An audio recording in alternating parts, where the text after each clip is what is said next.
Quand on est biologiste francophone et qu'on enseigne l'évolution, on a des livres de chevet un petit peu particuliers. 4 livres qui pèsent chacun près d'1 kilogramme. 2 volumes de la classification phylogénétique du vivant, le guide critique de l'évolution et enfin comprendre et enseigner la classification du vivant, rédigé en partie par un certain Guillaume Lecointre. Autant vous dire que je suis plus que ravi d'accueillir le professeur Lecointre au micro de Podcast Science pour la sortie de son dernier livre, Darwin Solouillet. Beaucoup plus léger, petit traité d'anatomie superflue. Nous sommes le mercredi 16 octobre 2024 et c'est l'émission 516 de Podcast Science. Bonne écoute.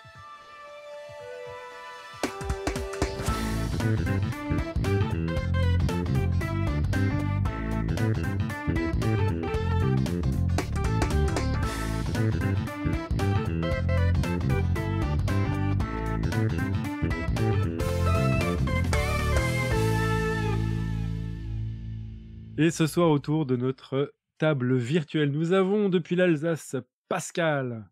Salut tout le monde. Depuis sa Normandie natale, Cléora. Salut à tous. Depuis Paris, nous avons Gaël. Bonsoir à tous. Et bien entendu, moi, votre hôte Topo, qui se jouerait le rôle de maître de cérémonie pour cette émission. Ce soir, nous accueillons Guillaume Lecointre, célèbre zoologiste et professeur du Muséum national d'histoire naturelle en systématique. Bonsoir. Bonsoir. Guillaume Lecointre vient nous parler de son dernier livre paru le 6 septembre aux éditions Delachaux et Nicelet, Petit traité d'anatomie superflue. C'est un ouvrage splendidement illustré par Thomas Essig, que nous saluons au passage, d'une part pour lui souhaiter un joyeux anniversaire Thomas, et d'autre part parce qu'il fait partie de la communauté d'illustration Strip Science, que nous ne cessons de solliciter pour nos fameuses émissions radio dessinées. Et pour commencer cette interview du professeur Lecointre, je cède la parole à mon collègue Gaël. La première question que j'avais pour vous, c'est d'où vous est venue cette idée de parler de l'inutilité dans le vivant et dans notre corps? Déjà, bon anniversaire à Thomas. Et bien content d'être avec vous. L'idée de départ, c'est ce constat que nous vivons,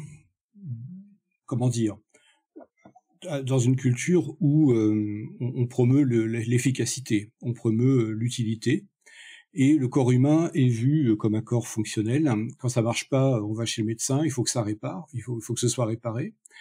Et en quelque sorte, la fonctionnalité prend tout le paysage, tout le regard que nous portons sur notre propre corps.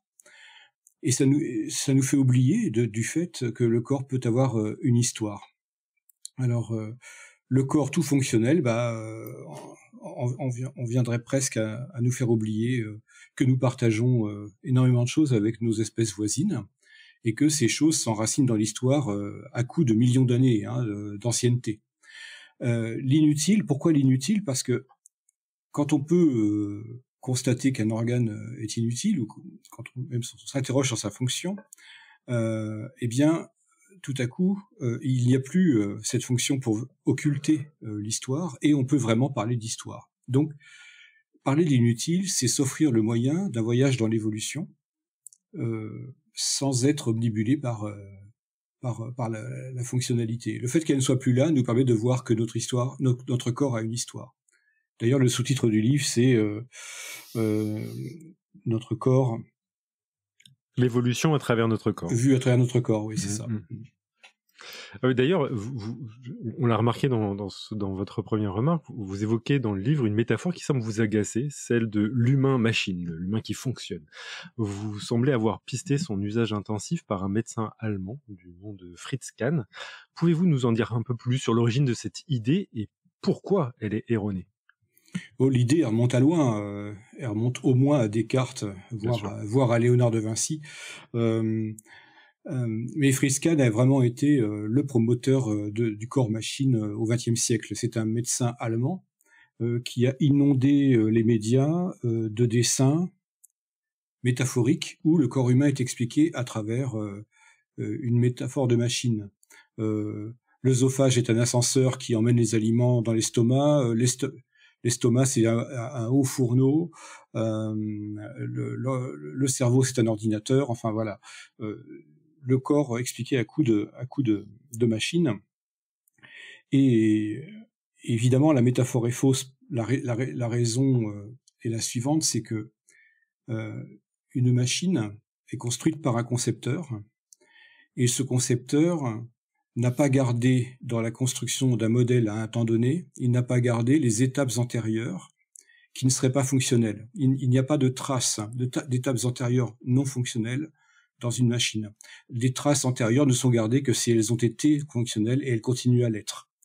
Or, les corps vivants, ça n'est pas ça du tout, parce que les corps vivants, on doit leur construction à une évolution dans laquelle il n'y a pas de concepteur. Et comme cette évolution, elle est erratique sur le plan historique, elle est contingente, on va conserver des étapes qui ne sont plus utiles, elles ne disparaissent pas tout de suite, ça prend du temps, et on va conserver des étapes, finalement, il va y avoir de l'inutile en raison de l'histoire dans le corps vivant, alors que dans les machines, si ce n'est pas utile, c'est immédiatement supprimé. Donc, il y a une trajectoire historique qui s'inscrit dans les corps, à travers l'inutile, là c'est bien visible, à travers l'utile aussi. Il faut quand même que je précise que les organes qui sont utiles ont aussi une histoire, bien sûr. Notre colonne vertébrale, vous ne pourriez pas vous tenir debout sans elle, et elle a bien une histoire, il n'y a pas de souci avec ça. Seulement, on en parle peu parce que c'est sa fonctionnalité qui prend le dessus, comme je l'ai déjà dit. Voilà, donc la machine n'est pas une bonne métaphore pour un corps biologique, pour la raison que je viens d'expliquer. Et d'ailleurs, Fritz Kahn, un ami, lui avait dit, tu sais, tes métaphores, elles sont complètement fausses en fait. Un estomac, c'est pas un haut fourneau, l'œsophage, c'est pas un ascenseur. Enfin, sur le plan physique, on peut démontrer que ces métaphores sont erronées. Et Fritz Kahn aurait répondu, oui, d'accord, c'est faux, mais c'est peut-être faux, mais ça aide à comprendre. Bon, cette réponse, elle est amusante parce que justement, non. Aujourd'hui, on comprend que ça n'aide plus à comprendre. Dans votre ouvrage, vous parlez des contraintes historiques, en prenant l'exemple de Paris et de New York. Comment ces contraintes historiques-là, entre guillemets, s'appliquent-elles dans le cadre du corps humain? Et quels impacts ça a sur l'humanité aujourd'hui quand on regarde ce corps humain? Oui, là pour le coup, j'utilise en effet une autre métaphore pour expliquer ce qu'on appelle la contrainte historique. Quand on y reviendra certainement à la fin de l'émission, mais quand on regarde un corps biologique, il y a 3 grands pôles explicatifs qu'il faut arriver à prendre en compte. Il y a le pôle fonctionnel, on l'a déjà dit. Les choses sont là parce qu'elles marchent. La fonction, qu'est-ce que c'est? La fonction, c'est la condition de performance qui a fait que la structure, votre colonne vertébrale par exemple, s'est maintenue au cours des générations chez des espèces ancestrales. En quelque sorte, la fonction, c'est la condition de la pérennité. C'est là et ça se transmet parce que ça a fait son office en quelque sorte. Ça, c'est le pôle fonctionnel. Il y a la contrainte historique. La contrainte historique, elle est légèrement différente. C'est que un corps biologique se modifie peu à peu à travers des populations qui font des petits. Il y a un temps de génération entre les populations, d'un temps T vers un temps T plus 1. Ça prend du temps, tout ça, en fait. Et les organes ne se modifient pas, ou même les gènes d'ailleurs, ne se modifient pas si vite. Il y a différents tempos, bien sûr, de modification, mais tout ça fait que dans un corps, il y a toujours une partie des choses qui viennent d'un héritage assez lointain. Et on ne fait pas un chat à partir d'un ver de terre. Je veux dire par là que il pèse sur les populations à un temps T le poids de l'histoire en fait.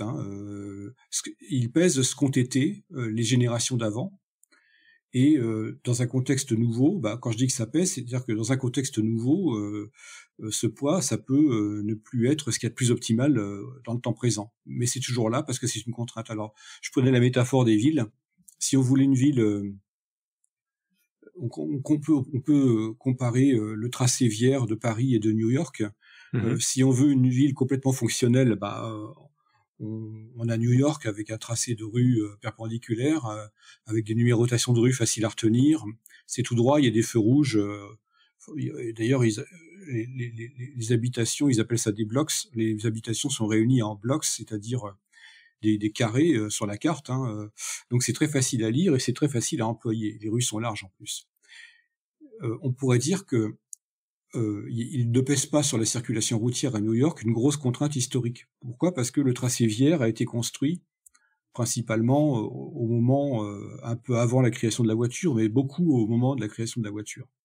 Et donc, ça pèse peu. Alors que sur Paris ou sur Naples, enfin sur les vieilles villes européennes, la voiture est arrivée bien après le développement des villes.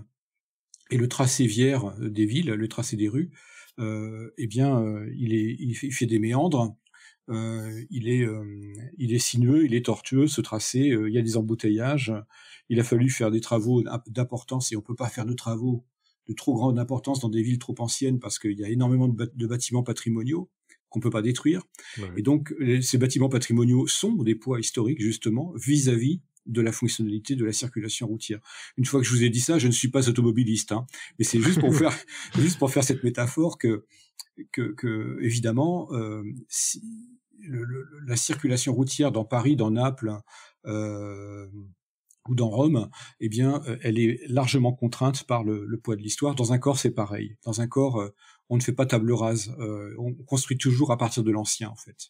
C'est ce que j'allais dire, en fait, ça me fait remarquer que c'est aussi une question de perspective, parce que d'un point de vue de la circulation, par exemple, des vélos, c'est probablement des différentes conclusions qu'on aurait.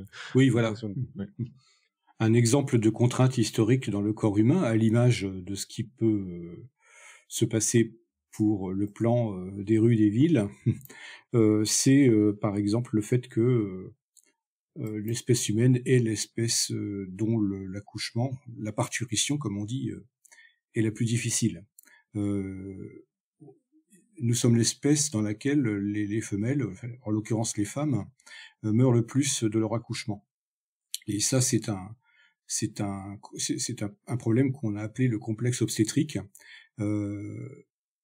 Depuis 2 millions d'années, la taille de l'encéphale chez l'adulte ne cesse d'augmenter, mais la taille de l'océphale augmente pour des raisons probablement adaptatives, pour des raisons fonctionnelles, mais en ignorant, entre guillemets, une contrainte historique qui est la bipédie permanente, qui, elle, est née entre moins 5 et moins 6 millions d'années.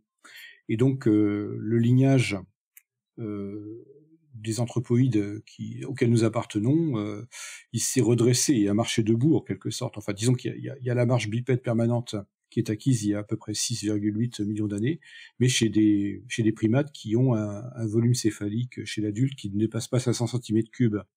Donc là, on marche debout, d'accord, mais la tête reste petite, la parturition pose pas trop de problèmes à ce moment-là. Mais depuis 2 millions d'années, la tête ne cesse de grossir, et le bassin, lui, par contre, le bassin féminin, en partie inférieure, il peut pas s'agrandir plus qu'il n'est, puisque ce bassin porte quand même toute la masse du tronc, des bras et de la tête en situation bipède. Et donc là, on a une contrainte physique à la fois, mais qui correspond à une ancienne contrainte historique, donc parce qu'elle date de 4 millions d'années avant. Et on paye, voilà, quand je dis que c'est une contrainte, ça se paye avec un certain prix. Nous sommes l'espèce de mammifères chez lesquels les femelles meurent le plus de leur parturition. On s'en rend moins compte aujourd'hui parce que nous avons l'aide de l'obstétrique, mais rappelez-vous que il y a quelques siècles, notamment au XVIIIe siècle, il y avait tellement de morts en couche que Louis XV s'était inquiété de l'impact sanitaire de l'accouchement et avait demandé à Angélique du Coudray, accoucheuse officielle du roi et de l'hôpital de l'Hôtel-Dieu, de faire un tour de France pour former des matrones accoucheuses dans les villages pour aider, pour lutter contre la mortalité en couche chez les femmes à l'époque.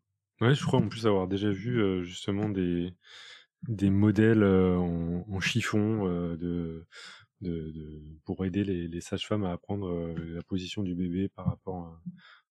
Ouais. Tout à fait. Le travail d'Angélique du Coudray est remarquable pour cela, c'est qu'elle apprenait en stage, ça s'appelait pas des stages, mais c'était pareil.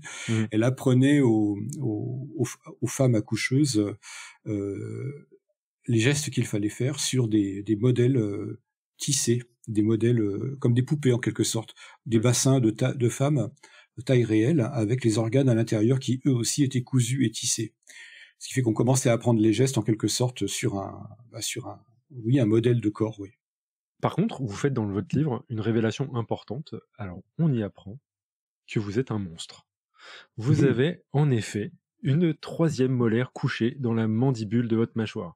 Alors, déjà, comment vous avez découvert votre nature monstrueuse et qu'est-ce que pourraient faire nos auditrices et auditeurs pour découvrir s'ils sont des monstres aussi? Mais il n'y a rien de mieux qu'une radiographie, hein, une bonne radiographie. Alors, pourquoi est-ce que j'utilise le mot monstre? Parce que dans le livre, il y a toujours un petit peu de monstre en vous. C'est cette idée que nos corps sont variables, en fait. Et ça, c'est une notion qu'il faut vraiment apporter rapidement, c'est que la biologie, c'est la science de la variation. Nos corps sont variables, seulement la médecine va avoir tendance à normer le corps.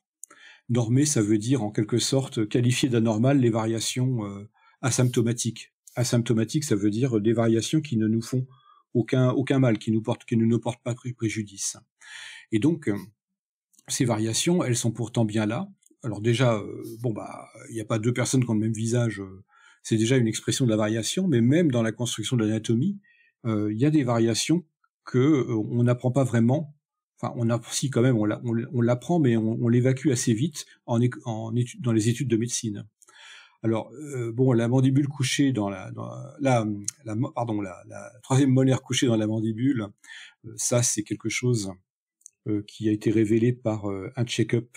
Comme j'ai fait mon terrain de zoologiste en Antarctique, à chaque fois qu'on part en Antarctique, on nous demande de faire des contrôles sanitaires, des contrôles de santé, et donc l'examen dentaire est obligatoire. Et donc à l'occasion d'un examen dentaire, une radiographie de mes dents a révélé cette molaire couchée.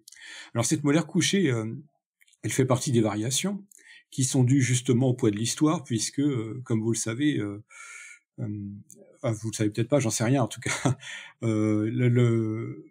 dans l'évolution du crâne du genre Homo, depuis 2 millions d'années, on a un redressement vertical de la face, un recul de la mandibule, on a aussi une diminution du volume des molaires, mais cette diminution du volume des molaires, tout se passe comme si elle n'allait pas assez vite par rapport à la réduction de la taille de la mandibule. Et c'est vrai que la troisième molaire tout au fond de la mâchoire inférieure, la troisième molaire, elle va buter sur l'angle que forme le processus ascendant du dentaire par rapport avec l'angle qu'il fait avec le reste du dentaire. Enfin, il y a un angle qui a tendance à devenir plus étroit, et la molaire a du mal à se développer tout au fond de la mâchoire inférieure. Donc pour clarifier, cette troisième molaire couchée dont on parle, c'est bien celle qu'on surnomme la dent de sagesse, c'est ça? Tout à fait, c'est les dents de sagesse, oui. Et Gaël, en parlant variation, tu avais peut-être une remarque à faire? Oui, effectivement, j'ai été surpris dans le livre, vous expliquez que chez certains poissons, un tiers, voire la moitié des œufs conduisent à des développements aberrants. Et je me suis demandé en fait à quel point du coup ça pouvait avoir un coût évolutif et énergétique énorme de pondre tant d'œufs et donc d'avoir tant d'embryons qui au final vont pas pouvoir amener à des poissons viables. Alors oui, on a employé ici le terme de coût, et en effet, les sciences de l'évolution au XXe siècle ont adopté le jargon de l'économie en quelque sorte. Enfin, un petit peu au XIXe déjà, mais surtout au XXe, on parle de coût, de bénéfices, d'investissement. Et je ne suis pas sûr que ce soit des métaphores vraiment adaptées pour décrire le vivant, parce que le vivant, il est avant tout dispendieux. Les êtres vivants arrivent à se maintenir dans les milieux que nous voyons aujourd'hui, parce que justement, les générations antérieures ont été dépensières, excusez-moi du terme, mais c'est-à-dire que on a fait beaucoup plus de petits dans le passé que le milieu ne pouvait en soutenir. Et ça, c'est vrai pour énormément d'organismes, dans énormément de milieux. Et donc, il y a en effet une dépense. Il y a une dépense phénoménale d'énergie. Supposons que cette dépense d'énergie soit insuffisante, dans un milieu donné, le lignage risque de ne pas se maintenir. Tout simplement, nous ne voyons émerger aujourd'hui que ceux de lignages que celles des espèces dont les lignages antérieurs ont été dépensiers, en quelque sorte. Darwin avait déjà vu en 1859, il avait attribué aux espèces la qualité potentielle de pullulation, c'est-à-dire que les êtres vivants ont tous, enfin les populations d'êtres vivants ont toutes une propension à la pullulation, et c'est comme ça qu'elles se maintiennent. La mort est la règle, la survie est l'exception en quelque sorte. Alors ces poissons dont on parle là, bah oui, si on laisse une ponte de poissons en aquarium se développer, souvent chez les poissons osseux, les pontes c'est plusieurs centaines voire plusieurs milliers d'œufs. Chez les poissons marins parfois on atteint des millions. En gros, 30% de ces œufs ne sont pas viables, c'est-à-dire que il y a bien des embryons qui démarrent un développement dans l'œuf, mais ces développements partent de travers. Et ça nous illustre cette idée que le développement embryonnaire, lui aussi, il est source de variation. J'entends par là qu'il n'y a pas véritablement un programme qui emmène forcément l'embryon vers un destin d'adulte. Il y a des impulsions. Ces impulsions, elles subissent les contraintes de l'environnement. Ça peut partir, un micro-événement dans le développement peut faire partir le système vers un aboutissement non viable. Et oui, un tiers, ça paraît beaucoup, mais ça nous dit que le développement c'est une aventure. Et quand je vous dis ça, c'est pas nouveau, hein, même si c'est mieux documenté aujourd'hui sur le plan de la biologie. À la fin du XVIIe siècle et au début du XVIIIe siècle, il y avait un débat entre les accidentalistes et les préformationnistes. Comment se faisait-il, se demandait-on, comment se fait-il que les enfants ressemblent à leurs parents, que les chats fassent des chats et que les chiens fassent des chiens?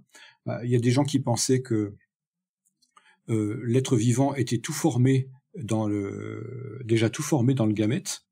En 1894, on avait, j'ai dit ma langue à fourcher. En 1694, on avait dessiné un homoncule dans un spermatozoïde en pensant que le petit humain à venir était tout formé déjà dans le spermatozoïde. Il y en avait d'autres qui pensaient que le corps était tout formé dans l'ovule. Et puis il y avait s'opposait aux deux précédents le troisième camp des accidentalistes qui eux pensaient que rien n'était joué d'avance, que le développement embryonnaire c'était en quelque sorte une aventure susceptible de subir des accidents. D'ailleurs, ils expliquaient mieux les monstres, ce qu'on appelait à l'époque des monstres entre guillemets, c'est-à-dire les malformations qui à l'époque naissaient, et il fallait les interpréter ces malformations. Voilà, donc oui, le développement, c'est dispendieux, ça part dans tous les sens, et il ne survit que ce qui est, combinaison d'organes à peu près fonctionnels ensemble. Ouais. En parlant de combinaison, la première figure de l'ouvrage est assez frappante. Et c'est dans une partie qui est intitulée « La mosaïque temporelle humaine ». Elle figure la silhouette d'une femme nue avec 29 légendes où sont figurés les âges en millions d'années de différentes structures. On y apprend alors que la tête date de 560 millions d'années, mais le cou de 370, que la glande mammaire date de 220 millions d'années, mais que le poil est plus vieux, à 265 millions d'années, alors que le mamelon est plus jeune, à 130 millions d'années. Ou encore que les membres antérieurs seraient apparus il y a 450 millions d'années, avant les appendices paires postérieurs vieux de 420 millions d'années. Ouais. Au dehors du fait qu'on comprend très très bien que c'est une mosaïque, comment on connaît tous ces âges ? Oui, ça donne le vertige, hein, bien sûr. Mais justement, c'est comme je le disais tout à l'heure, l'histoire du corps humain, on peut la raconter sur les organes utiles, et elle apparaît très fortement sur les organes inutiles. Ce qui n'empêche pas, bien sûr, comme je viens de le dire, de la raconter sur les organes utiles. Là, on vient de citer toute une série d'organes qui sont de toute évidence utiles, et le fait de les dater montre en effet qu'ils ont une histoire. Comment fait-on pour dater tout ça ? Eh bien, c'est le travail de la phylogénie, c'est-à-dire la construction d'un arbre qui va reconstituer les degrés relatifs de parenté entre les espèces. C'est mon métier en l'occurrence, la phylogénie. D'accord. On compare l'anatomie comparée, c'est une science déjà ancienne. Hein. On compare les structures des êtres vivants entre espèces, Mais en phylogénie, on ne fait pas que les comparer, on construit une hiérarchie temporelle dans l'acquisition des organes, puisque les espèces les partagent, ces organes. Je partage un numérus avec une grenouille. Je partage une colonne vertébrale avec le tyrannosaure. Je partage une tête avec une fourmi. Donc, en organisant la cohérence dans le temps des partages, on arrive à ordonner l'apparition de ce que nous partageons à travers le temps, mettre une chronologie relative des apparitions.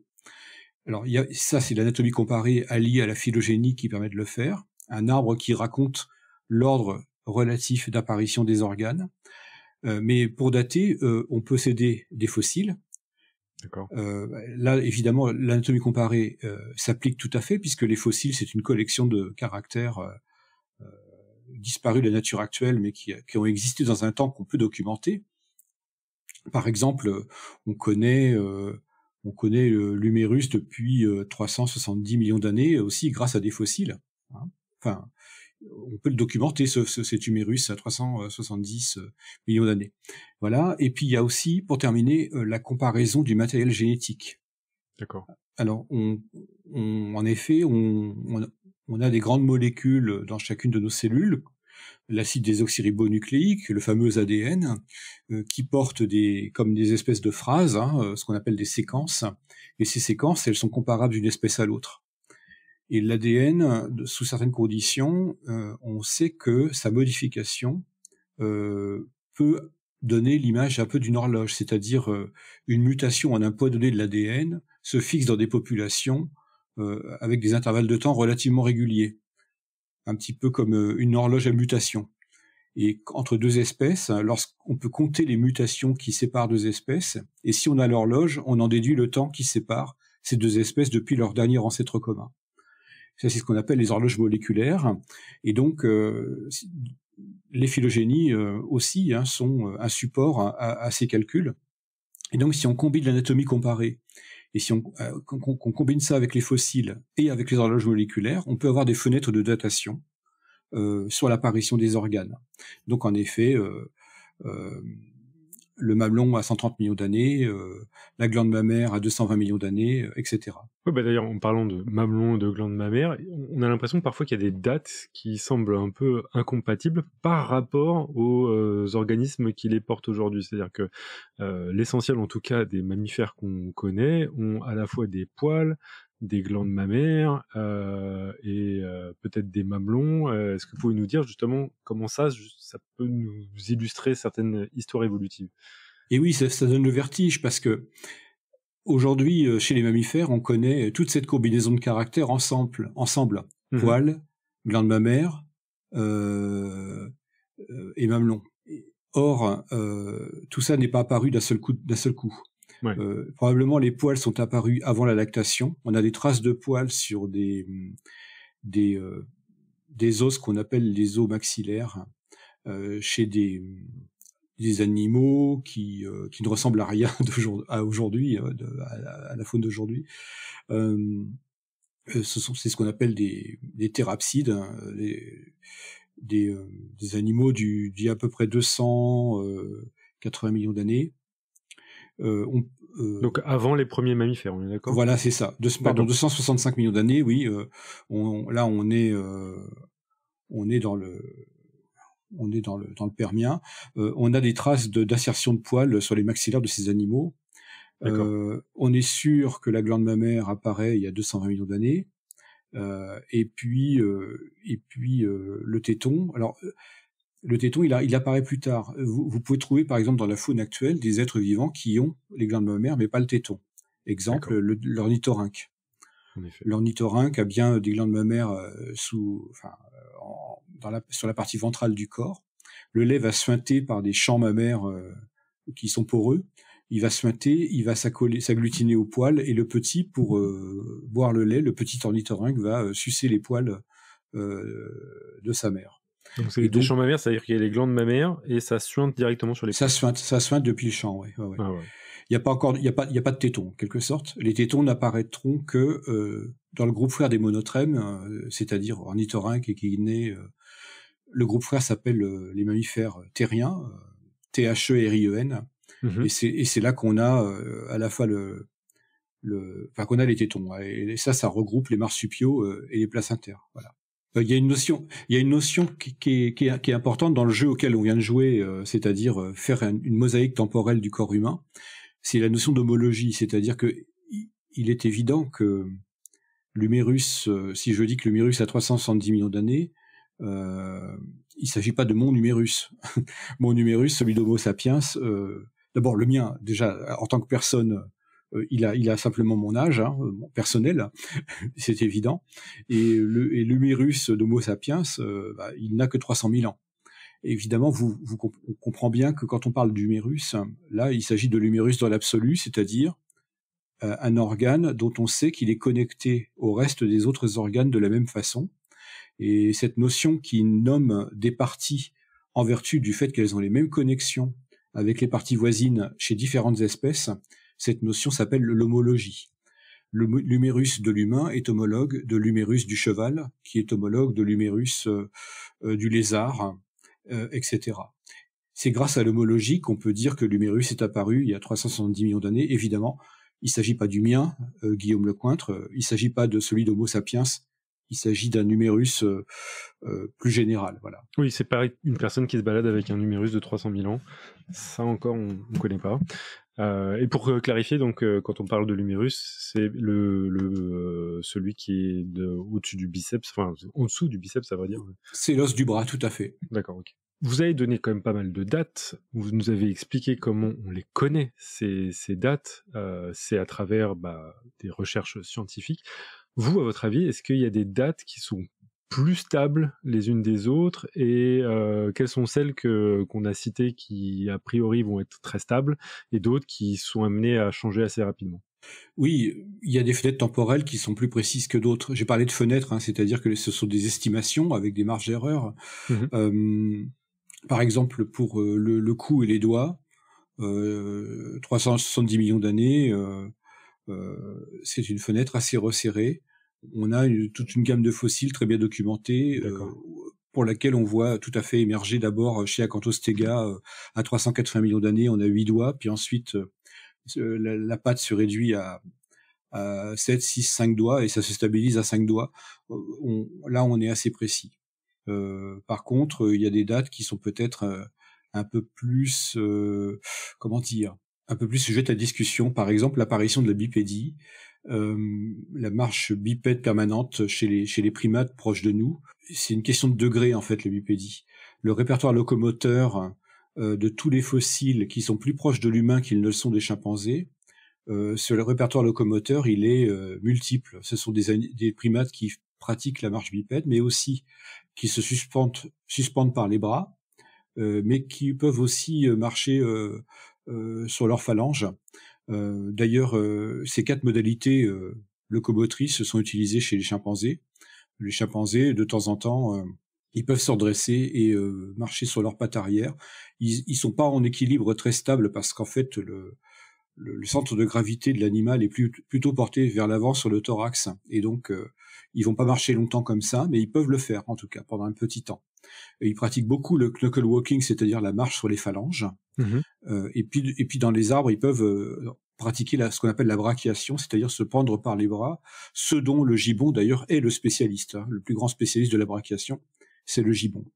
Voilà, à l'origine de la lignée humaine, quand je dis lignée humaine, j'entends par là tous les fossiles plus proches de nous, y compris les australopithèques, les paranthropes, etc. La bipédie permanente, c'est peut-être 6,8 millions d'années, mais c'est peut-être 7, c'est peut-être 8. Voilà, la marge, elle est de l'ordre de 2 ou 3 millions d'années, quoi. Donc oui, il y aura peut-être des dates qui seront révisées en fonction des découvertes fossiles. Mais c'est intéressant que vous ayez cité quand même une date qui est finalement proche. Oui, voilà. Que moi, j'aurais imaginé que celle dont on était peut-être les moins sûrs, c'est celle qui était le plus éloignée dans le temps. Mais en fait, même des dates proches sont amenées à être révisées encore avec d'autres données qui vont survenir bientôt. Oui, c'est étonnant, l'apparition de la mâchoire, par exemple, associée au crâne. L'apparition de cette mâchoire inférieure, on l'a à 420 millions d'années. Ouais. Et il y a tellement d'organismes mâchoires qui apparaissent spontanément dans le registre fossile à ce moment-là. Alors évidemment, hein, à 2 millions d'années près sur 420 millions d'années, c'est une précision qui est pas mauvaise. Ouais. 2 millions d'années près sur 6,8 millions d'années, c'est pas une précision, voilà, ouais. C'est pas terrible. Donc cette précision, évidemment, elle est à estimer relativement à l'ancienneté à laquelle elle se rattache. Bien sûr. Ouais. Au milieu de l'énumération des points de la mosaïque temporelle, vous réalisez un point d'orientation. Je pense que ça peut être intéressant pour qu'on puisse mieux comparer l'anatomie humaine avec celle d'autres animaux, notamment les vertébrés. Est-ce que vous pourriez aider nos auditrices et auditeurs à savoir ce qui est l'arrière de l'avant, du dessous chez nous et chez la majorité des autres animaux? Et oui, c'est une petite difficulté parce que la médecine n'a pas vraiment adopté le vocabulaire de l'anatomie comparée. Pour l'anatomie comparée, ce qui est spontanément à l'avant chez nous, c'est-à-dire devant nous, en fait c'est la face ventrale. Nous marchons avec la face ventrale devant nous.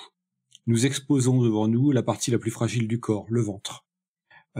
Et par conséquent, ce qui est l'avant en anatomie comparée, chez nous, c'est le dessus de la tête. Ce qui est dorsal pour l'anatomie comparée, chez nous, c'est à l'arrière. Et ce qui est postérieur pour l'anatomie comparée, eh bien, chez nous, je disais donc c'est à l'arrière. Et donc, ça explique en partie pourquoi la médecine parle pour les membres supérieurs de l'humain. Ces membres correspondent pour l'anatomie comparée aux membres antérieurs. Et de même, pour l'anatomie comparée, les membres postérieurs, c'est-à-dire chez nous, ce qui correspond aux jambes, la médecine l'appelle les membres inférieurs. Et donc, ça complique un peu les choses pour comparer. C'est vrai que quand on passe en anatomie comparée, on aura tendance à ne pas utiliser le vocabulaire de la médecine, mais à utiliser un vocabulaire plus généraliste, en effet. Ouais. Mais ce qui est utile comme orientation, donc en gros, on comprend que pour mieux s'orienter, si on veut faire de l'anatomie comparée, on s'allonge sur un matelas, avec la tête vers les yeux vers l'avant et hop. On se met à quatre pattes, quoi, en quelque sorte. Ça marche. Parmi toutes ces structures participant à la mosaïque temporelle du corps humain, il y a certaines qui évoquent des paradoxes d'inutilité assez connus de notre anatomie. Le coccyx, c'est la question de la perte de la queue chez les grands singes. Le pavillon de l'oreille et la capacité qu'ont certaines personnes d'agiter les oreilles. Le mamelon et le mystère du téton masculin. C'est dans la grande partie de votre livre, L'inutile et naturel, que sont traitées ces questions avec un découpage où ces caractères sont classés soit comme « c'est comme ça », comme atavisme constant, inconstant ou encore comme handicap. Et en préparant cette émission, il m'a semblé en fait utile de clarifier quelques points de vocabulaire, comme par exemple les termes vestigial et celui que vous utilisez assez souvent, et notamment dans cette classification, d'atavisme. Est-ce que vous pouvez nous expliquer s'il existe une différence déjà entre les deux, et si tout le monde s'accorde sur les mêmes définitions? Ah oui, un organe vestigial, quand on dit qu'il est vestigial, dans le vocabulaire, on sous-entend que il a eu une période de gloire, si je peux le dire comme ça, une période d'utilité, en quelque sorte, et que quand on dit que quelque chose est un vestige, c'est une trace qui reste, mais cette trace, elle a forcément perdu de son brio, ou elle a perdu les raisons qu'on avait eu de la nommer, en quelque sorte. Donc oui, un vestige, c'est un reste, en quelque sorte. Un atavisme, c'est simplement une réminiscence du passé. Les deux notions sont proches l'une de l'autre. D'accord. Mais en gros, l'atavisme comprend le vestige ? Wiedersheim avait un anatomiste allemand avait en 1893, je crois, listé toute une série d'atavismes, mais certains d'entre eux étaient en effet fonctionnels. D'accord. Le vestige est donc le vestige est forcément un atavisme, mais l'atavisme n'est pas forcément un vestige. Voilà. Bon, l'atavisme, c'est une trace du passé en quelque sorte. Alors, c'est vrai que je les ai classés en constants et inconstants. Il y a des traces là, en l'occurrence, je les ai qualifiés d'atavisme pour ne pas, parce que justement dans certains des chapitres, la fonctionnalité est discutée, hein, comme par exemple, on y reviendra peut-être, le cas de l'appendice. Hein. Mais les atavismes constants, c'est ceux que nous présentons tous. Et les inconstants, c'est simplement ceux qui ne sont possédés que par une partie de l'humanité. Nous, par exemple, un atavisme, commençons par un constant, plus loin constant. D'accord. C'est ces 3 muscles du pavillon de l'oreille. Nous avons tous 3 muscles du pavillon de l'oreille, le muscle auriculaire supérieur, le muscle auriculaire postérieur et le muscle auriculaire inférieur. Et en effet, nous ne remontons pas les oreilles, le pavillon des oreilles. Enfin, certaines personnes peuvent le faire légèrement, mais probablement plusieurs autres muscles doivent participer à ce petit mouvement, en tout cas qui est loin d'atteindre celui qu'on peut constater chez un cheval, chez un chat ou chez un chien, où là les pavillons de l'oreille sont extrêmement mobiles. Non seulement ils servent à améliorer l'audition, mais aussi ils permettent à ces animaux d'indiquer leurs humeurs. C'est vrai pour le chien, hein, les oreilles baissées, c'est un signe de soumission. Chez le chat, les oreilles abaissées, c'est un signe d'irritation ou de peur. Voilà. Chez nous, ça se passe plus du tout comme ça. Nous ne remontons plus le pavillon des oreilles. Et d'ailleurs, il n'y a pas que nous. Hein. Tous les singes vrais, c'est-à-dire les singes simiformes, ne remuent plus les pavillons de l'oreille. Et pourtant, nous avons toujours ces 3 muscles. Alors, si on applique le principe qu'on a cité tout à l'heure, hein, si on applique la datation, les principes de datation dont on a parlé, eh bien, ces pavillons de l'oreille sont apparus vers 220 millions d'années. Et chez les singes vrais, ça fait 34 millions d'années qu'on ne s'en sert plus. Bon, car les singes vrais, la date du groupe des singes vrais, c'est 34 millions d'années. Donc ça fait, chez les mammifères, donc 34 millions d'années que chez nous, on ne se sert plus de ces 3 muscles. Quelles sont les espèces qu'on trouve dans les singes vrais, juste pour clarifier? Les singes vrais, les grands singes, hein, gibbons, gorilles, orang-outans, mais aussi les singes cercopithécoïdes, les macaques, les cercopithèques, les babouins, voilà. Okay. Et donc, petite anecdote, il y a quand même un de ces 3 muscles qui a conservé une très légère activité électrique. Des expériences ont été faites aux États-Unis où on a mis des volontaires en face d'écrans sur lesquels on leur montrait des choses appétissantes, des plats appétissants, des membres du sexe opposé appétissants, etc. Et ces volontaires s'étaient laissés fixer sur la tempe des électromyogrammes, c'est-à-dire des appareils qui enregistrent l'activité électrique des muscles de surface. Et le muscle auriculaire supérieur ne montre absolument aucune stimulation devant une scène appétissante. Le muscle auriculaire inférieur non plus. Par contre, le muscle auriculaire postérieur conserve encore un petit stimulus électrique lorsqu'on montre à la personne quelque chose d'appétissant. Et ça nous fait penser au chien qui dresse les oreilles quand on lui apporte sa gamelle pleine. Nous avons conservé une très légère excitation du muscle auriculaire postérieur. Mais voilà, donc ça veut dire que le câblage neuromusculaire associé au stimulus, il est toujours présent, même s'il ne sert que très peu, il est toujours présent. Ça, c'est à la fois un atavisme et un vestige, on est d'accord ? Un vestige, ouais, tout. Ouais. Et ça, c'est pour le constant. Par contre, un inconstant, un exemple d'atavisme inconstant, il y a une paire de côtes ou alors une seule côte sur la première vertèbre lombaire. Et ça, c'est présent chez 5% des humains, ce qui est quand même pas mal. Une paire de côtes supplémentaire qui est parfaitement asymptomatique. Les personnes le découvrent à l'occasion d'une radiographie faite pour autre chose. Et le médecin lui dit tenez, madame ou monsieur, tenez, vous avez une côte, une seule côte d'un seul côté supplémentaire sur la première vertèbre lombaire. Je rappelle que normalement chez les humains il n'y a pas de côte sur les vertèbres lombaires. Ces côtes lombaires remontent aux thérapsides dont j'ai parlé tout à l'heure, ces reptiles mammaliens qui n'étaient pas des mammifères. On les qualifie de mammaliens parce que ils sont plus apparentés aux mammifères qu'ils ne le sont des lézards, mais ce ne sont pas des mammifères, ces animaux du Permien qui ne correspondent pas vraiment à quoi que ce soit de la faune d'aujourd'hui, mais ils avaient en effet des côtes, ils sont dans notre lignage très lointain et ils avaient des côtes lombaires. Voilà. Ouais, on sait à peu près quand est-ce qu'on a perdu ces côtes lombaires, parce que ça, on sait donc quand est-ce qu'elles étaient chez les thérapsides, mais... Ouais, tout à fait.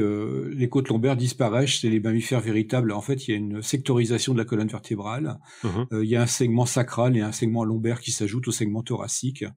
Et donc, ça, c'est la sectorisation, si je peux le dire comme ça, d'une colonne vertébrale. Et ça, c'est chez les mammifères il y a 220 millions d'années. Ouais. Normalement, ces côtes lombaires ne sont plus là depuis 220 millions d'années. Donc ça, c'est un atavisme...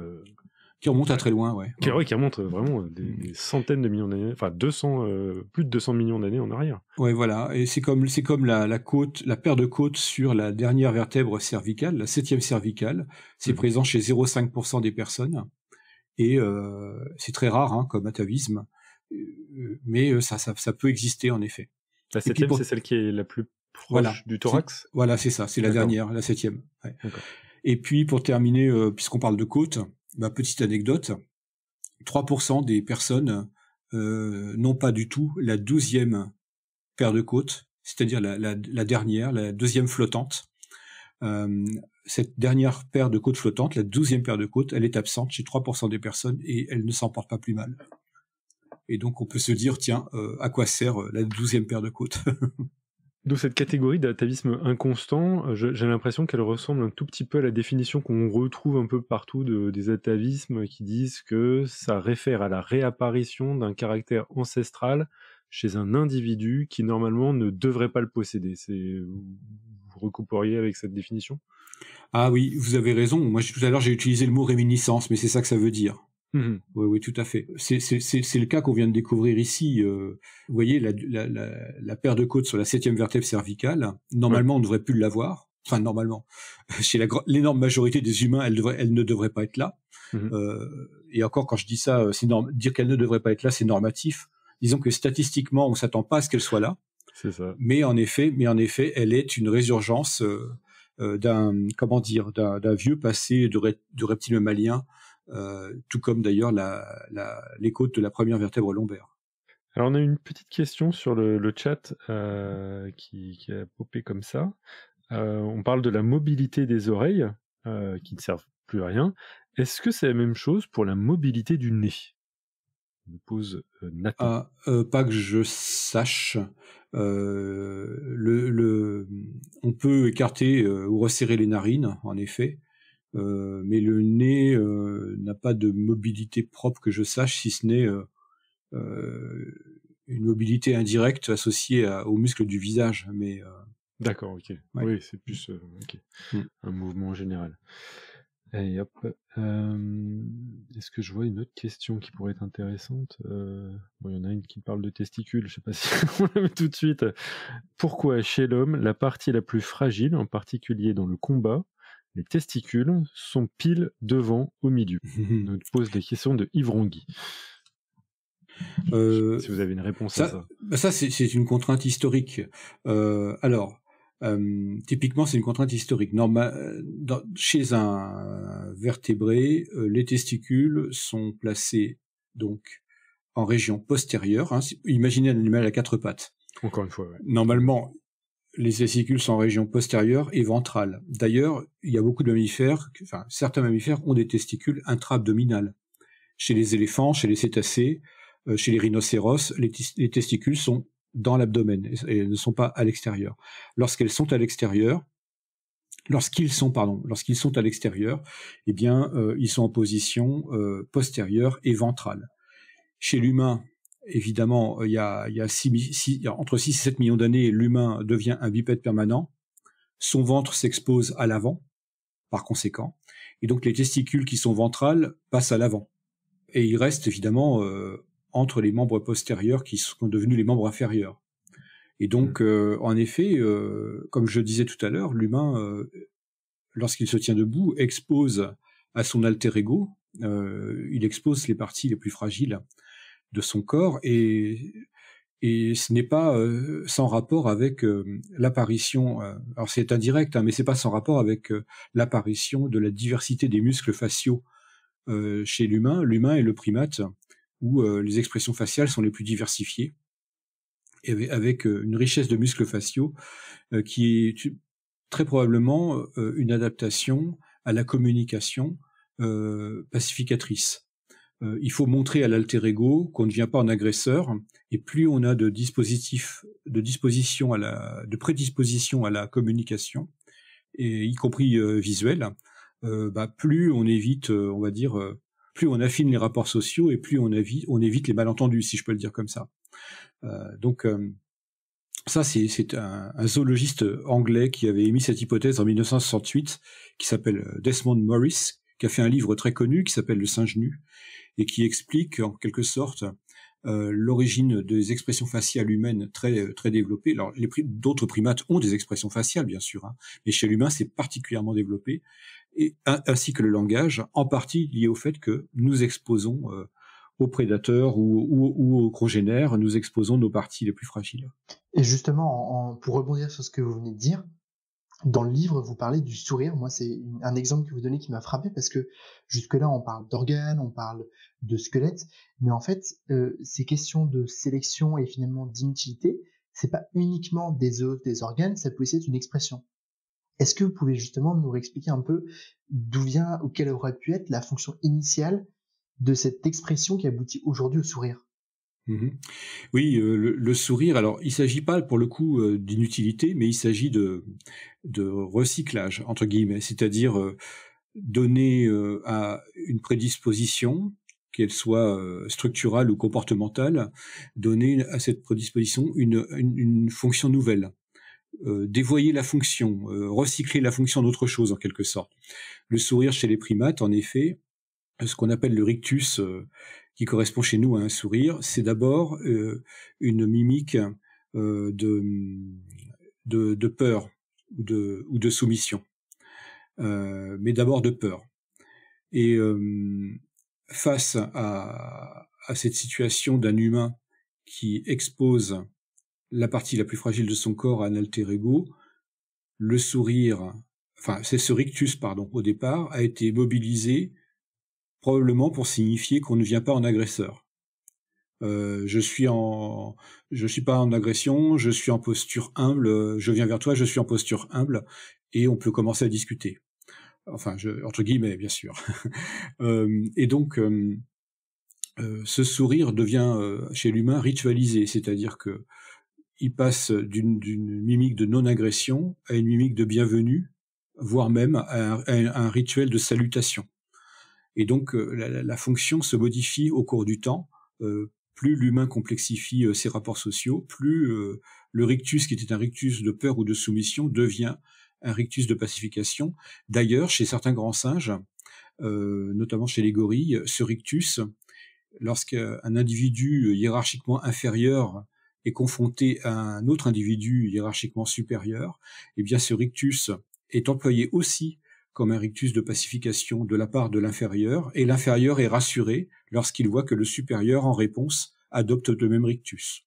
Donc c'est un rictus de soumission, mais c'est aussi un rictus, comme je le disais, de pacification des rapports sociaux, et il était mobilisé chez l'humain dans une grande diversité de situations. D'accord. Alors ça, c'est un exemple de recyclage. Alors ça porte un nom savant, cette histoire-là. Le nom, c'est exaptation. Exaptation, ça veut dire qu'on change pas la disposition, mais on la fait changer de fonction.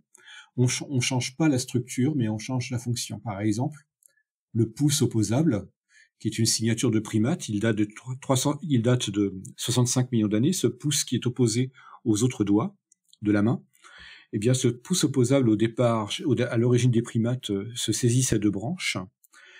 C'est un organe de préhension. Et bien chez l'humain, il est remobilisé. Alors, il est toujours utile pour la préhension, bien sûr, hein, même si on ne saisit plus beaucoup les branches aujourd'hui, mais on peut toujours se saisir d'objets grâce à notre pouce opposable. Mais en même temps, il adopte aussi des fonctions symboliques surnuméraires.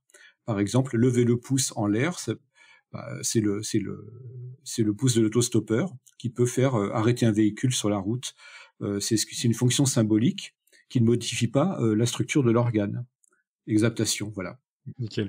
On a une question dans la chatroom qui est venue. Il y a HK qui nous demande pourquoi on a utilisé à plusieurs reprises dans cette interview les termes de vrai singe ou vrai mammifère. Est-ce que c'est en opposition, j'imagine, faux mammifère ou faux singe? Ça peut être un peu perturbant. Oui, tout à fait. C'est une bonne question. C'est pour éviter de donner des noms de groupes trop barbares, mais on va les donner. alors les primates en général sont composés des lémuriens de Madagascar, qui ont une petite truffe et qui ont de jolis yeux faciaux. Ce sont bien des primates parce qu'ils ont les pouces opposables aux mains et aux pieds. D'accord. Et à côté des lémuriens, il y a ce qu'on appelle les singes véritables, c'est-à-dire les simiformes, parce que les lémuriens sont pas vraiment des singes. Voilà, ce sont des lémuriens, quoi, parmi les primates. Alors que les singes vrais, les simiformes, ce sont en Amérique du Sud les Wistiti et les hurleurs. Et puis dans l'ancien monde, eh bien, on a les macaques, les babouins, les cercopithèques, et puis les grands singes, c'est-à-dire les singes anthropoïdes. Alors, une signature de singe véritable, les frontaux droite et gauche. Sur le front, les deux os frontaux, droite et gauche, sont fusionnés. Il n'y a plus de suture frontale chez les singes vrais. Et l'os dentaire de la mandibule, à droite et à gauche, ces deux os dentaires ont fusionné. Il n'y a plus de symphyse dentaire au milieu de la mandibule. Vous regardez une mandibule humaine, elle est faite d'une seule pièce. Okay. Et ça, c'est une signature de singe véritable. Ouais. Ok, donc on a... Simiforme. Très bien. On a donc les simiformes, les entre guillemets vrais singes. C'est on a un os du front qui fait unique. Qui fait vraiment unique une partie du front et une mandibule, c'est-à-dire que si on s'arrache la mâchoire, ça fait qu'un seul os. Voilà, c'est ça. À ne pas reproduire chez soi, bien entendu. Et pour les mammifères, j'ai pas répondu, mais les vrais mammifères, on va dire que ce sont la signature des mammifères, c'est la mandibule complètement composée de l'os dentaire. Ça, c'est vraiment une signature paléontologique des mammifères. Et si on dirait des faux mammifères, oui, il y a au cours du début de l'ère secondaire et à la fin de l'ère primaire, il y a toute une gamme d'organismes parmi lesquels on voit apparaître les caractères mammaliens petit à petit. Et donc, c'est pas des mammifères complets au sens où on les connaît aujourd'hui, mais ils ont seulement une partie des attributs des mammifères. Par exemple, chez les thérapsides, alors pour utiliser des gros mots, les thérapsides du Permien, ils avaient des poils, mais ils n'avaient pas encore la mandibule faite d'un seul os. Quand je dis pas encore, c'est même aberrant parce que au temps où ils vivaient eux, l'avenir n'était pas écrit, bien sûr. Oui, bien sûr. Tout simplement, ils n'avaient pas la mandibule faite d'un seul os. Ouais. Et on imagine qu'ils n'allaitaient pas non plus. C'est plus compliqué à savoir ça, parce que l'allaitement ne se fossilise pas, donc c'est vrai. Ok, très bien. Encore un petit mystère. Et d'ailleurs, en parlant de mystère, il y en a un qu'on a évoqué un peu plus tôt, c'est le téton masculin. Ouais. Est-ce que vous pouvez nous expliquer pourquoi il est entré dans la catégorie, plutôt que atavisme constant, inconstant, ou même handicap, lui il rentre dans la catégorie c'est comme ça dans l'ouvrage. Oui, c'est un cas un peu spécial, justement. C'est pour ça qu'on je sais pas si c'est très habile de l'avoir fait comme ça, mais c'est comme ça, ça veut dire, c'est en cours de discussion, c'est compliqué. Voilà. Okay. Non, mais le téton masculin, c'est pas que c'est vraiment compliqué, c'est qu'en fait, l'organe, il est utile à l'espèce, mais il est inutile pour l'individu masculin. Donc tout dépend du niveau auquel on se place. Voilà. Alors, il est évident qu'un téton, c'est utile pour l'espèce car le téton permet aux petits mammifères placentaires, donc aux mammifères eutériens, il permet aux petits mammifères de se saisir de la mamelle et de boire le lait plus facilement. Donc il est évidemment que le téton mammalien est utile à l'allaitement, mais ce téton, il démarre dans l'embryogénèse, ces tétons commencent à se former sur le ventre, mais il commence à se former avant la différenciation des caractères sexuels véritables. Et ils reprendront ces tétons, leur développement après la puberté seulement chez les femelles, mais par contre, pour des raisons hormonales, le développement ne reprend pas du côté mâle, en quelque sorte. Et donc ces tétons sont toujours là sur le corps du mâle, mais pas parce qu'ils servent au corps mâle, ils sont là parce que leur raison d'être est embryologique. C'est une contrainte de construction en fait. Voilà, Ils sont là pour des raisons embryologiques. C'est que au démarrage de l'embryogenèse, ils avaient commencé leur développement, mais ils se sont arrêtés en cours de route et le développement ne sera reparti que chez les femelles et pas chez les mâles. Donc c'est un peu compliqué, voilà, le téton. Mais il y a en effet, nous avons tous un téton, enfin tous les hommes, tous les mâles de l'espèce humaine ont un téton qui ne leur sert pas personnellement. Et puis même parfois des tétons surnuméraires. Ça, ce sont des atavismes inconstants. Ça me permet d'en citer un autre. Chez pas mal de mammifères, les tétons vont par paire, mais il y a toujours plusieurs paires. Et c'est seulement chez les primates que une seule paire apparaît. Alors pas seulement chez les primates, il y a aussi une seule paire chez les siréniens et chez les cétacés. Enfin bon. Les siréniens, c'est les siréniens, c'est les lamentins du dugong, c'est ça, ouais. Mais chez les primates, c'est particulièrement prononcé. Il n'y a que 2 glandes mammaires. Et de temps en temps, comme nous avons conservé d'anciennes impulsions de développement ataviques pour le coup, chez certaines personnes, il peut y avoir sur le thorax un téton supplémentaire, soit seulement à droite, soit seulement à gauche. Et parfois même, qu'il n'y a que l'aréole du téton. Voilà. C'est une petite tache, quoi. Ça se produit, ouais, ça se produit. Alors, dans votre livre, donc là, on a parlé des caractères anatomiques, mais vous êtes aussi intéressé à d'autres caractères qui sont plus moléculaires. Et vous parlez donc dans le livre des éléments transposables, qui sont ces séquences capables de se déplacer ou de se dupliquer parfois même dans le génome. Et vous donnez l'exemple des séquences ALU, qui sont donc des éléments transposables. Et ces séquences ALU, elles sont liées à de nombreuses maladies via des événements de recombinaison de génome. Mais moi, ce qui m'a surpris, c'est que de mon point de vue, en fait, j'aurais pensé que puisqu'il y a ces événements qui conduisent à des maladies, on s'attendrait à ce qu'il y ait une sélection négative sur ces séquences ALU. Et pourtant, comment ça se fait qu'on n'ait pas l'impression d'avoir cette sélection naturelle négative vis-à-vis de ces séquences dans notre génome? Oui, ça pose la question de l'origine de l'ADN qu'on appelle, entre guillemets, l'ADN poubelle. Il y a eu beaucoup de littérature écrite par les scientifiques sur cette question. Il a été avancé l'idée que les séquences, 80% du génome qui ne code pas de gènes, chaque cellule recopie à chaque division cellulaire du matériel génétique qui à 80% n'est pas véritablement utile en termes d'impulsion génétique. Ça fait réfléchir.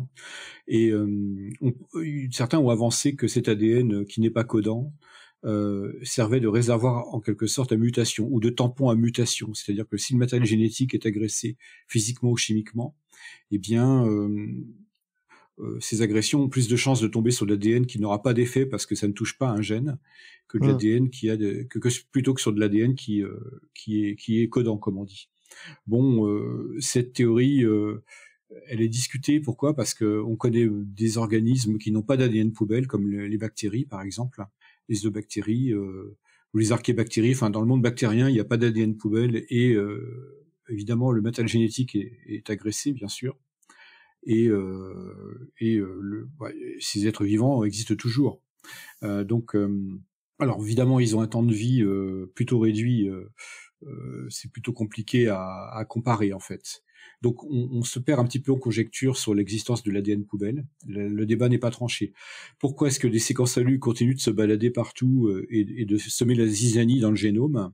Eh bien, certains ont écrit qu'il y a plusieurs niveaux de sélection dans un organisme.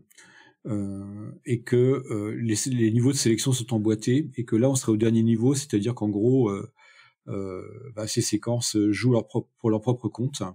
Ça a fait couler beaucoup d'encre ça dans les années 1970, très précisément en 1976 avec le livre de Richard Dawkins, Le gène égoïste, traduit en français un peu plus tard, dans la décennie qui a suivi. Il y aurait des gènes dans nos génomes ou des séquences en tout cas qui se répandent entre guillemets pour leur propre compte. C'est une question de proportion en fait. Si dans la population ces séquences ne font pas mourir systématiquement les individus qui les portent, Nous en portons tous des séquences à lu. C'est très répandu chez les primates et chez les mammifères, chez les primates et chez les rongeurs, selon la fréquence avec laquelle ces séquences se déplacent et le nombre d'individus chez qui ça va se produire dans la population. On peut considérer que jusqu'à présent, le poids représente la charge potentielle des maladies qui peuvent apparaître par déplacement de séquences n'est pas arrivé à un point où notre espèce a disparu. Donc c'est comme une espèce de compromis et entre niveaux de sélection. Et la leçon qu'on doit tirer de tout ça, c'est que la sélection naturelle, globalement, elle fait pas des perfections, elle fait des compromis, c'est-à-dire qu'elle laisse passer des dispositions qui, cas un cas, permettent à la population de s'en sortir. En fait, tout simplement, la perfection ne fait pas partie de la biologie, quoi. Ça, c'est aggravé en lettres de feu. Parmi les atavismes constants, vous évoquez le fait que l'espèce humaine garde la trace d'une troisième paupière. En témoigne un petit repli de tissu au coin de l'œil qu'on nomme le pli semi-lunaire ou plica semilunaris. Mais surtout, les muscles qui y sont associés, eux, justement, ce serait ce témoignage du passé. Alors, c'est quoi l'histoire évolutive associée à cette structure ? Ce petit muscle, il est extrêmement il est vraiment petit, hein. Il est millimétrique, hein. Donc il faut être véritablement avoir des moyens techniques pour le repérer. Cela dit, il correspond aux muscles qui activent chez les amniotes, c'est-à-dire chez les vertébrés qui pondent des œufs. Eh bien, ça active la paupière qui est verticale. Qu'on voit se glisser sur un œil d'oiseau, par exemple. On peut voir glisser sur un œil de lézard.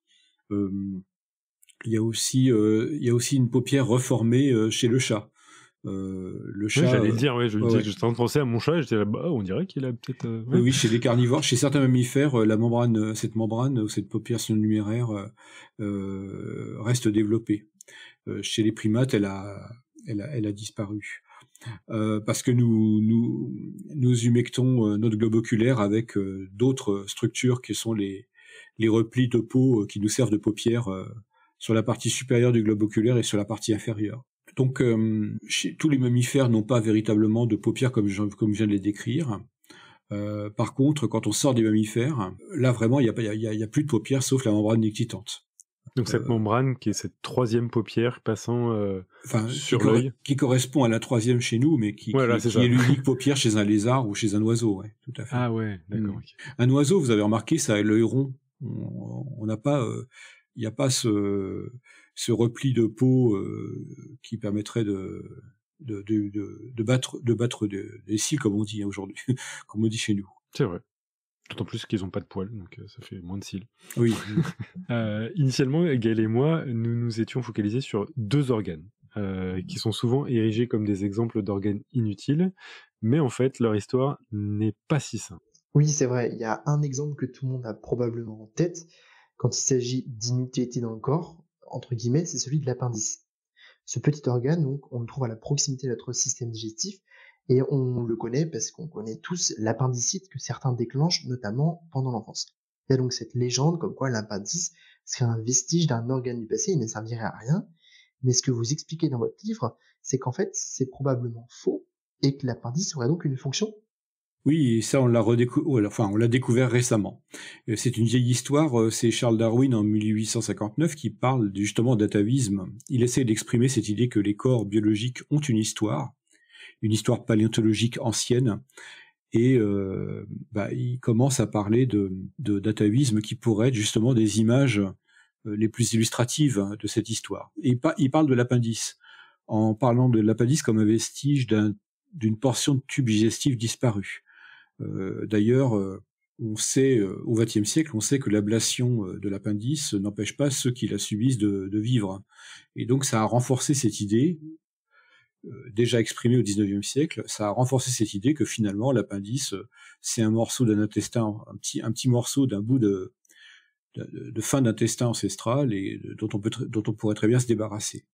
Et en 2007, patatras, un article a commencé à poser de manière sérieuse cette idée que il y a une double fonction à l'appendice finalement. et ça a été confirmé par d'autres études en 2019 et 2023.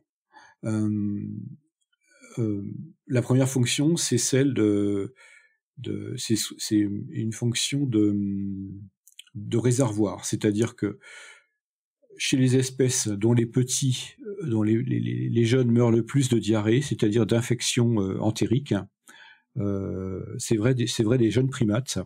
Et d'ailleurs, les primates, pour une bonne part d'entre eux, ont l'appendice.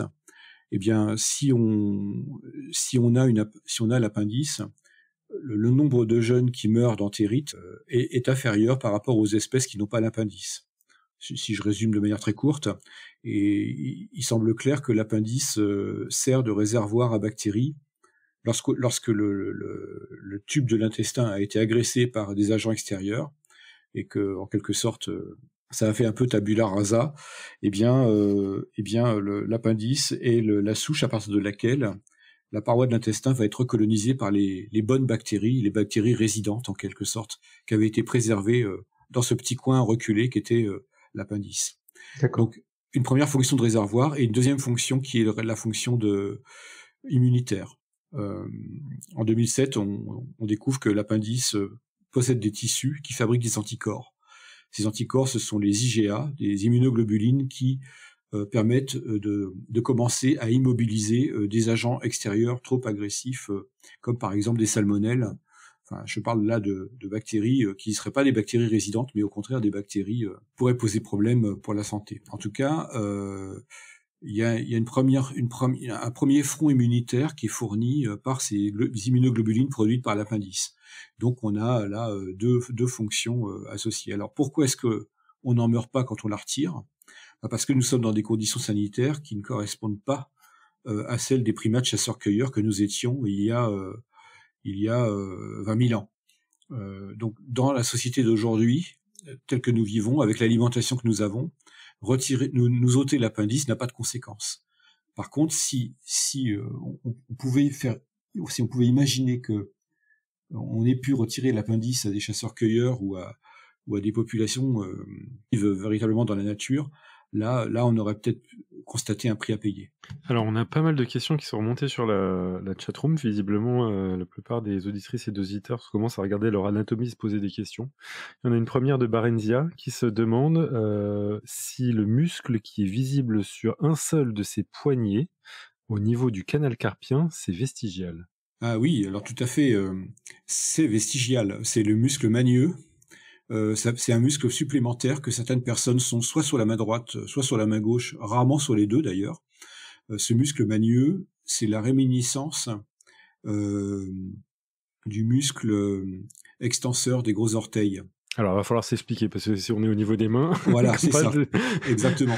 C'est qu'en fait, au 19e siècle, des anatomistes qui avaient disséqué des corps humains avaient repéré depuis longtemps ces muscles surnuméraires sur la face supérieure de la main. Mmh. Pas pour tout le monde, on est d'accord. Hein. Oui, pas pour tout le monde. Ce sont des atavismes inconstants, justement. Ils s'insèrent sur le poignet et ils vont s'attacher sur certains des doigts. Alors, ça dépend des gens. Parfois, ils s'attachent sur le majeur, parfois sur l'annulaire, parfois sur l'annulaire et l'auriculaire. C'est même pas constant au niveau des attaches. Et déjà au fin 19e siècle, les anatomistes le double. Et Baudouin avait déjà émis l'idée que ces muscles-là sont l'équivalent d'un muscle qu'on a sur le pied, sur le dessus du pied, qui est le muscle, mais qui, pour le coup, là maintenant, est chez tout le monde. Hein, c'est le muscle extenseur des orteils. D'accord. Et qui a trois chefs, trois axes, et qui s'insère sur 3 des doigts du pied. D'accord. Et donc les équivalents de ceux qu'on a cités tout à l'heure. Oui, voilà. Alors, comme les anatomistes du 19e siècle appelaient les fléchisseurs des orteils le muscle pédieux, eh bien, en référence au muscle pédieux au pied, ils ont appelé le muscle de la main dont on parle le muscle magneux. Et ils avaient bien repéré que ces muscles datent d'une époque où nos mains étaient des pieds, en fait. Ce qui est amusant. Mais, en effet. Et donc, voilà, là, typiquement, on a un atavisme, c'est-à-dire la réminiscence de quelque chose qui n'est pas là habituellement, mais qui, de temps en temps, ressort. Ouais. Et c'est parfaitement comment dire, sans problème. Hein. Les gens qui ont ce muscle supérieur, ce muscle surnuméraire ne s'en portent pas plus mal. Hein. Et alors, je vérifie vite fait pour le muscle magneux. Sa disparition, ce serait environ... il y a combien de millions d'années? Lorsqu'on arrête de se servir de ses membres antérieurs pour marcher, en toute logique, on devrait être aux origines des primates, c'est-à-dire vers 65 millions d'années. Ouais. Wow, d'accord, ok. Donc bravo Barentia, vestige de 65 millions d'années sur la main. Une autre personne sur la chatroom, Yves Rongui, se pose la question sur la rate. Est-ce qu'on sait si ça sert vaguement à quelque chose, si on peut vivre sans? Est-ce que c'est pareil? Alors, il me semble qu'on peut vivre sans la rate. Ça, oui, l'ablation de la rate, c'est possible. Par contre, on serait démuni en cas de diminution de volume sanguin. D'accord. La rate permet de compenser des diminutions limitées, certes, mais quand même des diminutions conséquentes du volume sanguin en cas de saignement. Bon, pratique quand même. L'autre exemple qu'on avait, qui était pas super bien choisi finalement pour cette interview, c'était le coccyx. Dans votre ouvrage, on apprend que l'embryon humain forme jusqu'à 9 vertèbres de la queue, mais qu'à la fin, il y en a moins dans le coccyx, de 3 à 5 vertèbres soudées, ou 4 à 6 dans un autre chapitre.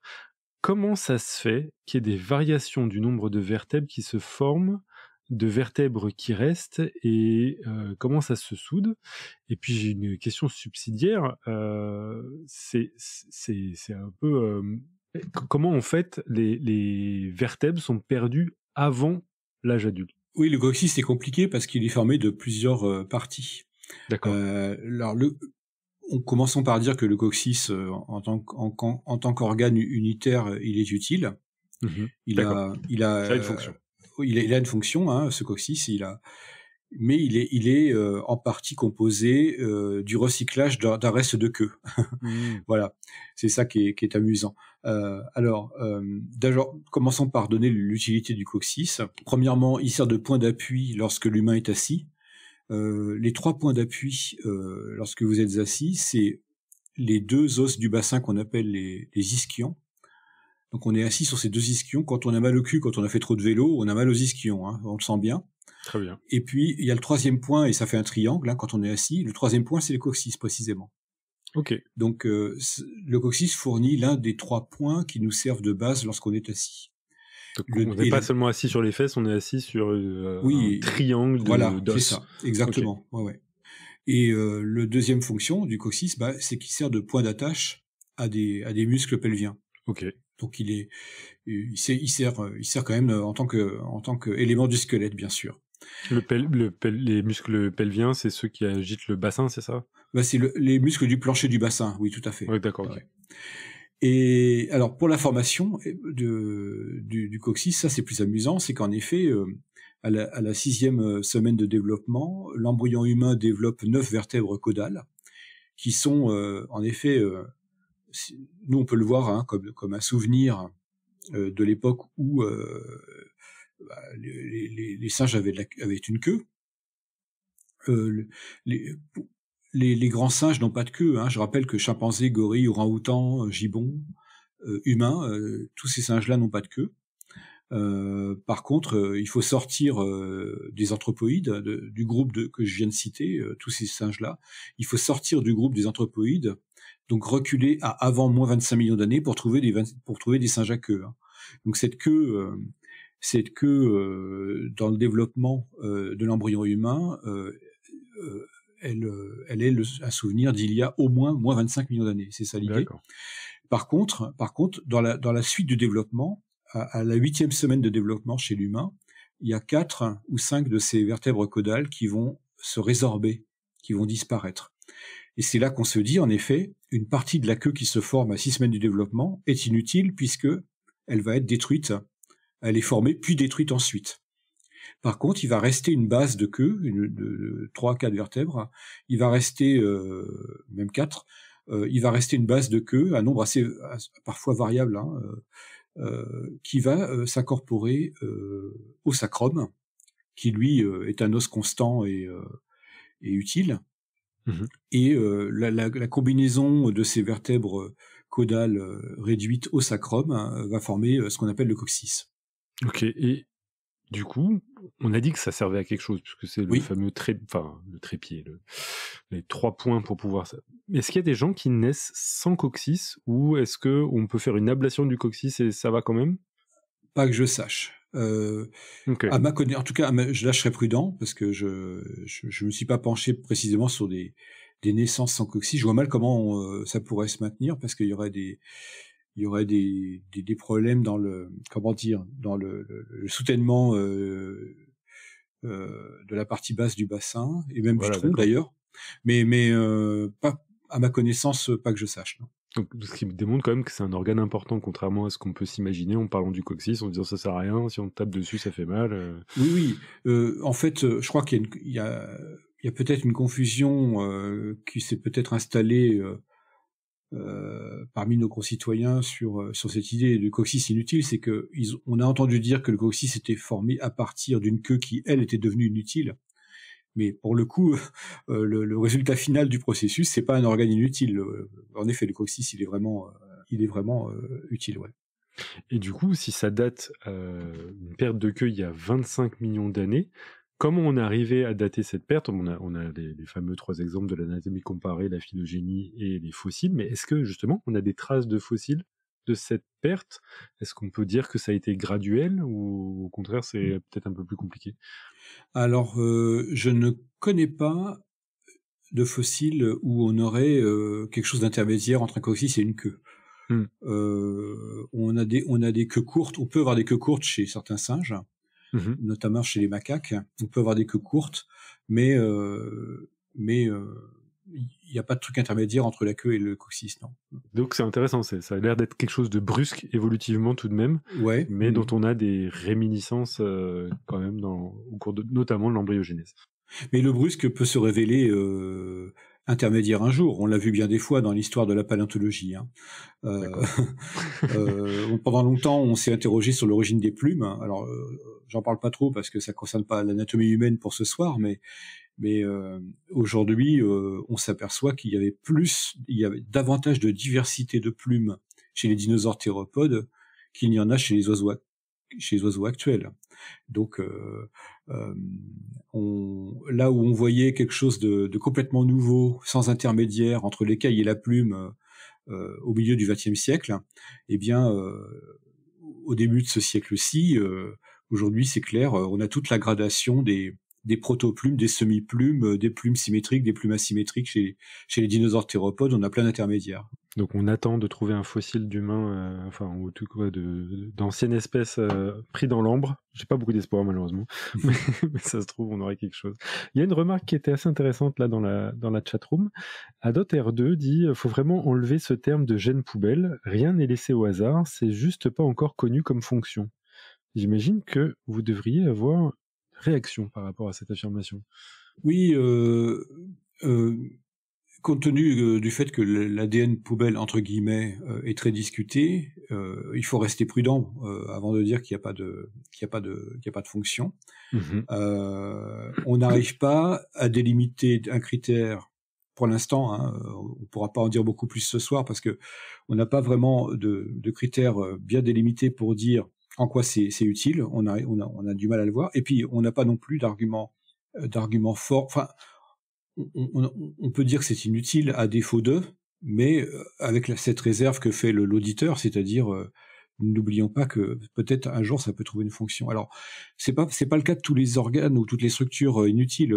Typiquement les pavillons de l'oreille, on sait vraiment que ça ne sert plus quoi.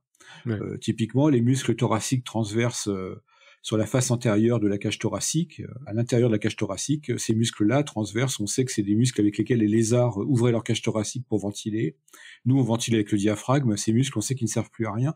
Bref, il y a quand même des organes pour lesquels on a de bons arguments pour dire qu'ils ne servent plus.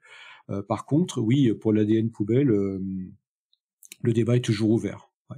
Mais je n'irai pas jusqu'à dire que tout a une utilité. Vous voyez, oui, c'est ça que je veux dire, c'est que vraiment on a de bonnes notions, on a des bonnes données factuelles en paléontologie et en anatomie comparée pour tenir certains organes comme véritablement inutile. Ouais. Très bien. Alors il y a une dernière partie qu'on n'a pas encore évoquée, c'est qu'on a fait le c'est comme ça, les atavismes, constants, inconstants, mais on n'a pas parlé des handicaps. Et avant d'évoquer les caractères handicapants de notre anatomie, vous nous avez conseillé d'évoquer un concept important de votre ouvrage qui s'appelle le triangle de Selacher, j'imagine que je le prononce bien. Oui, ça c'est la prononciation française. Zeilacher en allemand, Zeilacher. Zeilacher, d'accord. On a quelques Alsaciens dans l'équipe, donc je vais faire un petit peu attention. Ce triangle dit que toute structure présente chez un organisme doit s'expliquer par 3 facteurs: fonctionnaliste, ce qui donne les adaptations, structurel et historique. Alors, qui était ce Zeilacher? Est-ce que c'est lui qui a créé ce triangle? Et pourquoi c'est important de le comprendre pour évoquer les handicaps? Oui, tout à fait. Adolf Zeilacher était un paléontologue allemand qui a dessiné ce triangle en disant il y a trois pôles d'explication à un organe. Hein. Il a une partie on peut mettre à l'intérieur de ce triangle, on peut mettre un organe à un endroit donné selon si c'est plutôt l'adaptation qui l'explique le mieux, ou plutôt l'héritage historique ou la contrainte historique qui l'explique le mieux, ou alors la contrainte de construction. Alors typiquement, par exemple, le mamelon masculin dont on a parlé tout à l'heure.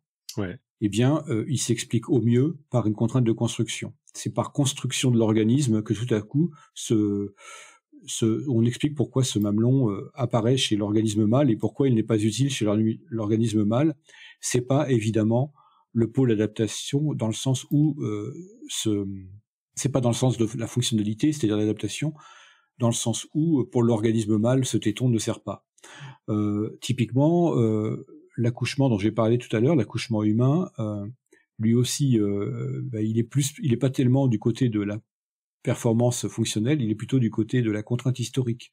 C'est vrai que pourquoi on peut dire que c'est pas si performant que ça, c'est qu'il y a eu quand même dans le passé énormément de femmes qui sont mortes de leur accouchement.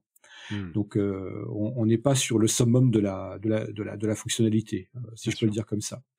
Donc et puis par exemple, pour un organe qui serait vraiment performant et adaptatif, on conserve le pouce opposable, qui reste performant et fonctionnel et adaptatif. Voilà, donc là j'ai placé 3 organes à 3 extrêmes du triangle, mais sachant qu'au milieu du triangle, il peut y avoir des organes qui s'expliquent un petit peu par les 3 composantes. C'est vrai qu'il y a toujours une composante historique, une composante de construction à chaque organe. Et alors, pour finir par rapport donc à ces handicaps qu'on a commencé d'évoquer, vous parlez donc d'inutiles qui deviennent carrément handicapants, et vous donnez un exemple qui m'a frappé, c'est celui des fausses routes. Donc c'est lorsqu'on avale de travers, au point de s'étouffer par exemple en mangeant, ça nous est tous arrivé, et d'après certains scientifiques, ce handicap serait causé par le langage, c'est ça? Oui, alors nous sommes la seule espèce animale capable de s'étouffer en mangeant, c'est quand même le comble. C'est qu'en effet, c'est ce qu'on pourrait appeler une contrainte de construction, c'est-à-dire que les sons que nous sommes capables de produire pour parler, ces sons sont permis par la diversité de ces sons. C'est permis par une musculation pharyngée, la paroi du pharynx, et par un pharynx qui est haut par rapport à d'autres espèces. Et pourquoi le pharynx est-il haut? Parce que le larynx lui-même, qui est juste en dessous, il est bas. On a un larynx plutôt abaissé, et un pharynx qui résonne un peu comme une cathédrale, permettez-moi l'expression, comme l'intérieur d'une cathédrale, et avec des parois flexibles, et nous sommes donc capables de faire une diversité de sons remarquable. Pour clarifier, on peut juste préciser ce que c'est que le pharynx et le larynx pour que tout le monde suive. Le pharynx, ça va de l'arrière de la langue vers la glotte. Et en gros, le larynx, c'est la glotte et en dessous, quoi. Okay.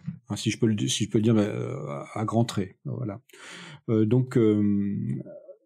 Et dans ce pharynx, il y a la partie nasale aussi, donc ça fait vraiment un grand pharynx. Alors il y a un prix à la construction de ce grand pharynx, c'est que lorsque le bol alimentaire arrive dans le fond de la bouche, heureusement il y a un arc réflexe qui se produit et qui ferme la trachée par un clapet. La trachée, je rappelle, c'est ce tuyau qui conduit l'air vers les poumons. Et donc, lorsque une bouchée d'aliments arrive dans l'œsophage, et même avant l'œsophage, en arrière de la langue, tout de suite, il y a un arc réflexe qui fait que le clapet de la trachée se ferme et l'aliment est dirigé automatiquement vers l'œsophage. Alors, si jamais il y a une mauvaise coordination pour des raisons de vitesse, si quelqu'un mange trop vite, par exemple, en parlant, ou alors si on a une altération du réflexe à cause de l'alcool ou je ne sais quelle autre cause, oui, la bouchée alimentaire peut mal s'engager, en effet, dans le début de la trachée et obstruer la trachée. Et là, ça devient grave parce que si c'est bloqué, vous risquez l'étouffement et on risque l'asphyxie en fait. C'est ce qu'on appelle une fausse route. Et ce haut pharynx, donc, c'est en vertu de sa forme et c'est en vertu du larynx qui corrélativement est en position basse que ces fausses routes sont possibles alors qu'elles sont impossibles chez tous les autres animaux. Voilà. Et donc ça, on pourrait dire que c'est le prix à payer, c'est le handicap associé à un avantage. Et c'est pour ça que je disais tout à l'heure, les êtres vivants ne sont jamais des perfections, elles sont toujours des compromis. Ils sont toujours des compromis. Et les dispositions sont toujours un avantage pour un prix à payer. Enfin, j'accrédite pas tellement ces métaphores économiques que je suis en train de faire moi-même. Je m'autocritique, pardon, mais il y a souvent une balance entre avantages et inconvénients et c'est ce que s'exprime cette idée. Et donc ce pharynx haut, il est lié à une contrainte de construction liée au développement embryonnaire de l'humain. D'accord. J'ai juste signalé que Brusicor était très en forme dans la chatroom et pour donner un petit peu le ton de tous les jeux de mots qu'il nous a fournis. En parlant du larynx et du pharynx, il a dit c'est des organes nécessaires pour faire des sons. Il y avait aussi le dorynx, le rérynx et le myrinx. Voilà. Je vous laisse apprécier. Et donc, pour clore cette émission, nous avons notre traditionnel quote. Et donc, Monsieur Lecointre, est-ce que vous avez une citation à nous fournir ? Ah oui, alors la citation en question, je vais la lire car avec solennité, car c'est une citation qui a été produite dans un livre de Charles Darwin dont le titre est La filiation de l'homme. Charles Darwin nous dit que, ouvrez les guillemets donc, l'ignorance engendre le plus souvent la confiance que la connaissance. Ce sont ceux qui savent peu et non ceux qui savent beaucoup, qui affirment si positivement que tel ou tel problème ne sera jamais résolu par la science. Fermez les guillemets. Voilà, je pense qu'on est exactement dans le type de citation, le type de quote que nous faisons dans cette émission, qui vont permettre aux auditrices et aux auditeurs de réfléchir jusqu'à l'émission prochaine. Et il est temps de conclure, tout d'abord en remerciant énormément notre invité, Guillaume Lecointre. Merci à vous. Rien n'est plus nécessaire que le superflu, disait le personnage principal du film La vie est belle. Heureuse coïncidence, La vie est belle, c'est aussi le titre d'un livre très célèbre de l'évolutionniste Stephen Jay Gould. Et en secouant tout ça, on aura tôt fait, notamment grâce à l'ouvrage de Guillaume Lecointre, à trouver que tout le superflu de nos anatomies nous embellit.